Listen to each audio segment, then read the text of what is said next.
మాజీ మంత్రి Ponguru నారాయణను YCP target చేసిందా? ఈ ఎన్నికల్లో ఆయనకు చెక్ పెట్టేందుకు పదునైన వ్యూహాలు రచిస్తోందా?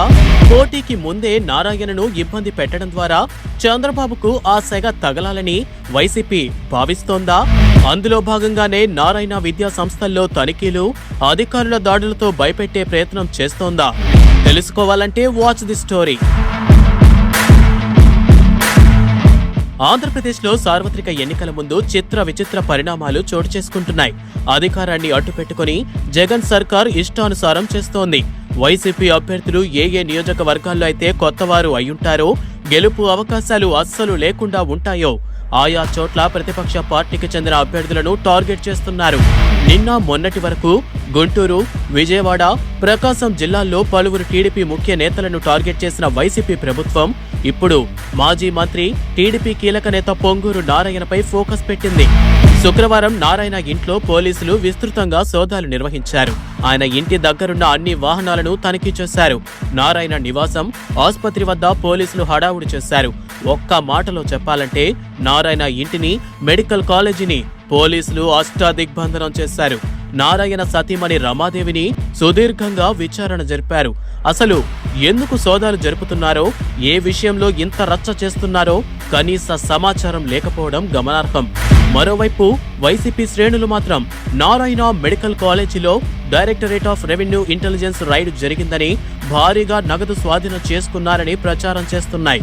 లెక్కల్లో అవకతవకలు జరగడంతో ఇదంతా జరుగుతోందని, త్వరలోనే వివరాలు బయటకు వస్తాయని వైసీపీ కార్యకర్తలు ట్వీట్లు చేస్తున్నారు. అయితే నారాయణను రాజకీయంగా ఎదుర్కోలేక వైసీపీ భారీ కుట్రలు చేస్తోందని టీడీపీ శ్రేణులు ఆరోపిస్తున్నాయి. ఆ సెర్చ్ చేసిన దాంట్లో వాళ్ళు డ్రగ్స్ కంట్రోల్ వాళ్ళు డ్రగ్స్ పేరుతో చెప్పి ఒక పోలీసు వాళ్ళు 200 మంది యాక్చువల్గా వచ్చి మఫ్టీలోను యూనిఫామ్లు వచ్చారు, మొత్తం చేశారు. ఫైనల్గా ఏమీ లేదని వాళ్ళే రిపోర్ట్ రాసిచ్చిపోయారు.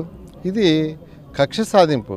ఈ పద్ధతి సరైనది కాదు. ఇప్పటికైనా ప్రభుత్వం ఈ పద్ధతి మార్చుకోకుంటే 2024లో ఆయన వైనాట్ 175 అనేది రివర్స్ అవుద్ది. చెప్పాను నేను, యాక్చువల్గా హైదరాబాద్ నుంచి వస్తున్నాను, ఈ విధంగా వాళ్ళు వచ్చారు, ఇవన్నీ ఓపెన్ చేయాలి, ఇమీడియట్గా తీసుకొస్తారు ఏదన్నారు. వాళ్ళు ఏం కావాల్సింది చేసుకోమనండి, తాళాలన్నీ ఇచ్చేయండి, లేదు వాళ్ళు పగలగొట్టాలంటే పగలగొట్టుకోమనండి, ఇబ్బంది ఏమీ లేదు అని చాలా క్లియర్గా నేను ఇన్స్ట్రక్షన్ ఇచ్చాను. అందరూ అధికారులకు సహకరించడని మా మిస్సెస్కి కానీ మా ఎంప్లాయీస్ అందరికి కూడా క్లియర్ కట్గా చెప్పాను. అదేవిధంగా సహకరించారు.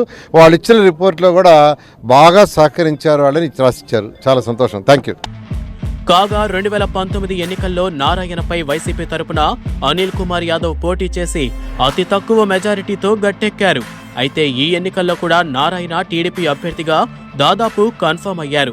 ఈసారి అనిల్ ఇక నుంచి పోటీ చేయట్లేదు, నరసరావుపేట ఎంపీగా పోటీ చేస్తున్నారు.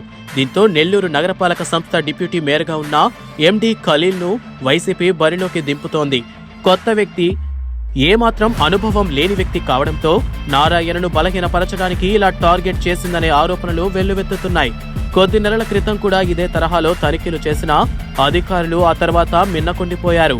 ఇప్పుడు ఎన్నికల హడావిడి నేపథ్యంలో ఇలా చేయడం ప్రాధాన్యం సంతరించుకుంది.